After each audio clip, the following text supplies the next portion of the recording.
जैसे जिन महापुरुषों को परमात्मा मिले सीधे आकर मिलते हैं, उनका विधान है।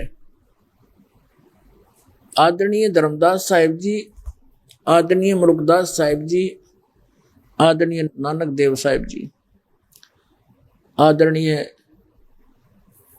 दादू साहिब जी, आदरणीय गरीबदास साहिब जी, गांव छुडानी, जिला दद्दर वाले, आदरणीय गीसा दास साहिब जी, गांव खेखड़ा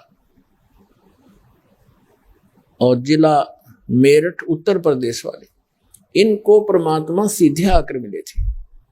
जैसा कि उनका विधान है, जैसे वेदों में आपको बहुत बार दिखाया है कि वो परमात्मा ऊपर तीसरे मुक्ति धाम में रहता है और तीसरे मुक्ति धाम के भी तीसरे पृष्ठ में यानी स्थान पर, ऊंचे सबसे ऊपर वाले स्थान पर विराजमान है। वहां से वो चलकर आता है, अच्छी आत्माओं को, नेक आत्माओं को, जो दृढ़ भक्त होते हैं उनको मिलता है। उनको मिलते हैं तो फिर उनको किस उद्देश्य से आते हैं? तत्व ज्ञान कराने के लिए वो वहां से चलकर आते हैं। आदरणीय धर्मदास साहिब जी को परमात्मा मिले मथुरा के अंदर। उसमें धर्मदास साहिब जी अपने धर्म गुरु श्री रूपदास जी वैष्णव से दीक्षा प्राप्त करके उनके द्वारा बताई गई आध्यात्मिक क्रियाओं को करते हुए तीर्थ यात्रा कर रहे थे। मथुरा के उस तालाब में जहाँ श्री कृष्ण जी के विषय में कहा जाता है कि बचपन में वो यहाँ नहाया करते थे, गौवें चराने आया करते थे, उस तालाब को, वो सरोवर को तीर्थ मानकर स्नान करने जाते हैं। और जिस पर्वत को श्री कृष्ण जी ने उठाया था, इंद्र के कोप से वृद्ध क्षेत्र को डूबने से बचाया था, उस गोवर्धन पर्वत के चारों ओर परिक्रमा लगाकर आते हैं। यह सा उनका विधान है, जैसा उनको बता रखे। तो वहां धर्मदास जी को परमात्मा एक जिंदा महात्मा के रूप में मिले। ऋग्वेद मंडल नंबर 9 सूक्त नंबर 86 यानी 86 के मंत्र 26 और 27 में, ऋग्वेद मंडल नंबर 9 सूक्त 82 के मंत्र 1, 2, 3 में, ऋग्वेद मंडल नंबर 9 सूक्त 94 के मंत्र 1 में, ऋग्वेद मंडल नंबर 9 सूक्त 95 के मंत्र 2 में, ऋग्वेद मंडल नंबर 9 और सूक्त 96 के मंत्र 16 से 20 में, ऋग्वेद मंडल नंबर 9 सूक्त 20 मंत्र 1 में, ऋग्वेद मंडल नंबर 9 सूक्त 1 के मंत्र 8 और 9 में, और भी अनेकों स्थानों पर परमात्मा की महिमा बताई गई है। वेद ज्ञान दाता वही है जो गीता ज्ञान दाता है।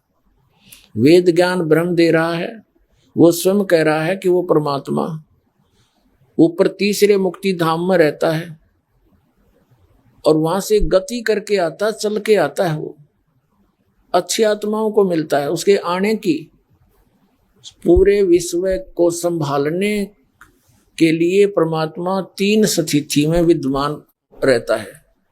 3 स्थिति में वो होते हैं। जैसे एक स्थिति उनकी ऐसी है, सतलोक के अंदर सबसे ऊपर के स्थान पर, सतलोक के शिखर में एक बहुत बड़ा गुंबज बना हुआ है, मंदिर नुमा, और बहुत बड़ा सफेद कलर का है, जैसे संगमरमर। यहाँ तो कोई उदाहरण है नहीं सफेद संगमरमर हो, इसे तो घना सुंदर है, वो तो वर्णन ही नहीं कर सकते, फिर भी एक उदाहरण के लिए बताना पड़ता। एक बहुत बड़ा गुंबज है, उसके बीच में एक बहुत सुंदर सिंहासन है परमात्मा का, जैसे राजा लोग बैठते हैं ऐसे परमात्मा मनुष्य सदृश साकार उसके ऊपर विराजमान रहते हैं। उनके सिर पर एक सुंदर मुकुट है, बहुत सुंदर मुकुट है, और ऊपर एक छत्र है, सफेद छत्र है, जैसे छतरी बना रखी है बच्चों ने। विशाल काय शरीर है मालिक का, और एक रोम में, रोमकूप कहो, रोम तो बाल को बोलते हैं, लेकिन जहां रोमकूप इसको बोलते हैं जो छिद्र होता है बाल का, एक रोमकूप में इतनी रोशनी है, करोड़ सूर्य करोड़ चंद्रमा मिला दे तो भी उनकी दोनों की मिली जुली रोशनी भी कम रह जा। एक स्थिति में तो परमात्मा ऐसे रहते, वह स्थिर रहते, और वही परमेश्वर जब यहां हमें संभालने के लिए, धारण पोषण करने के लिए यहां आते हैं, धारण पोषण पेट भरण की व्यवस्था तो परमात्मा वहां बैठे ही हमारा सब कुछ व्यवस्था कर देते हैं कर्म आधार पर। वो आते हैं हमारे को अध्यात्म ज्ञान बताने के लिए कि तुम कौन हो, यहाँ क्यों जन्म और मर रहे हो, तुम्हारा यहाँ पर कौन सी वस्तु आपकी है जिसको तुम अपना माने बैठे हो। इस भूल को मिटाकर तत्व ज्ञान से हमें जगाकर और सतनाम दे करके सतलोक जाने की एक व्यवस्था करते हैं, बताते हैं। तो वहां से चलकर आते हैं, तो वहां से आने की उनकी दो स्थिति हैं।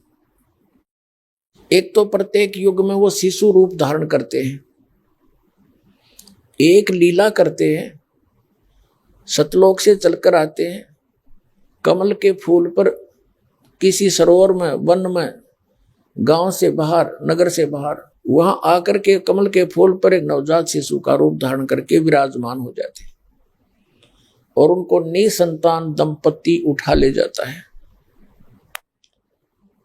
लीला में बड़े होते हैं और प्रत्येक बार जब भी वो ऐसी लीला करते हैं तो उस परमात्मा के उस बाल्यकाल की व्यवस्था यानी परवरिश की लीला कंवारी गायों से होती है। कंवारी गायों का दूध पीते हैं वो परमात्मा, ये उसका विधान है। तो इसी प्रकार चारों युगों में परमात्मा कबीर जी वो सत्य पुरुष ऐसे ही लीला करते हुए आए हैं। तो कलयुग के अंदर भी उन्होंने ऐसी ही लीला की थी। जो सतयुग में सतसुकृत नाम से आए, त्रेता में मुनिंदर नाम से परमात्मा प्रकट हुए, द्वापर में करुणामय नाम से प्रकट हुए, और कलयुग के अंदर वो परमेश्वर अपने वास्तविक नाम कबीर देव, कबीर साहब, अल्लाहू अकबर का ही नाम रखकर वो स्वयं प्रकट हुए। कमल के फूल पर जल में आकर विश्राम करने के कारण परमात्मा नारायण कहलाते हैं। नारायण का अर्थ होता है जल के ऊपर निवास करने वाला। अब उस परमात्मा की प्रभुता भूलकर हमने श्री विष्णु जी को नारायण मान लिया और श्री विष्णु जी को ही हम सत्यनारायण कहने लग गए। सत्यनारायण का अर्थ है सत साहेब, सत्य साहेब। साहेब माने नारायण कहो, राम कहो, गॉड कहो, अल्लाह कहो, खुदा कहो।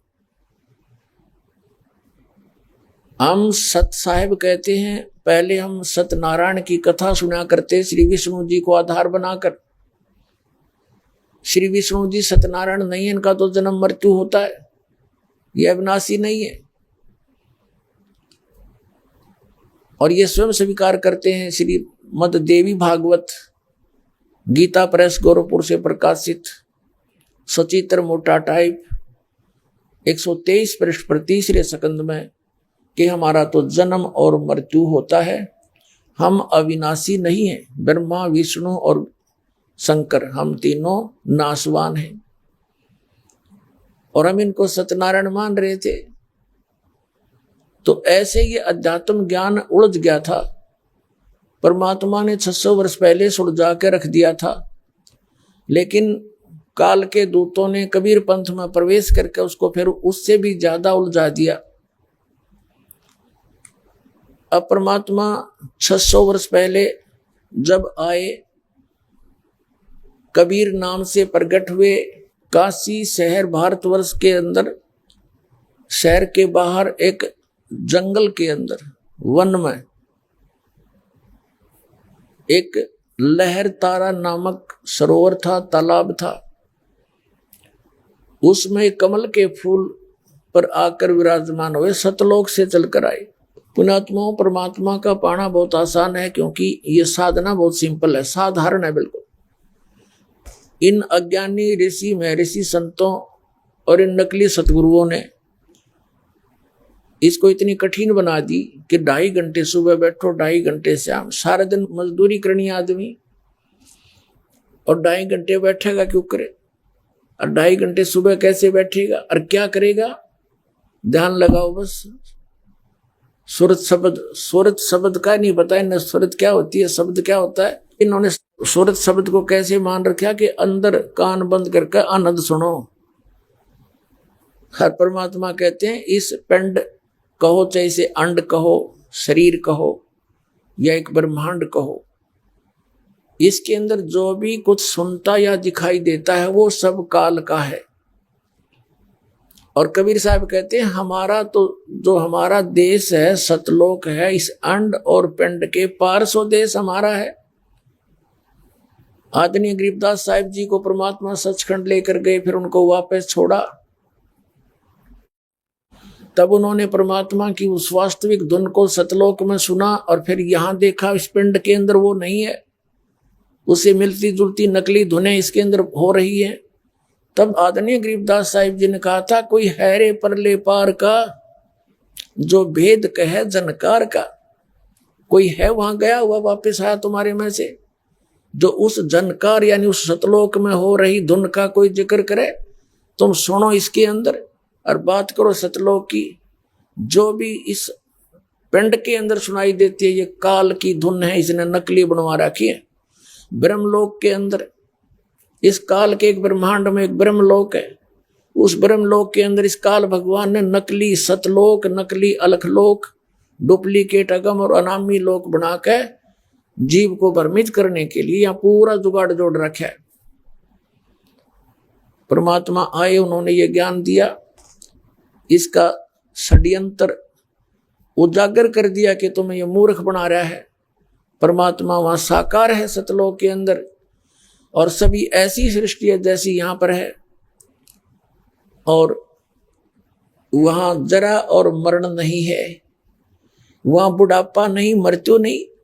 हम तो इतने ढीठ हैं, अगर यहाँ बुढ़ापा ना हो और यहाँ मौत ना हो हमारी, हम तो कोई दिक्कत नहीं आड़े से कितनी गर्मी लागे जाओ, कितनी सर्दी लागे जाओ, हम यहीं पड़े रहेंगे। कौन मर कर राजी है बताओ।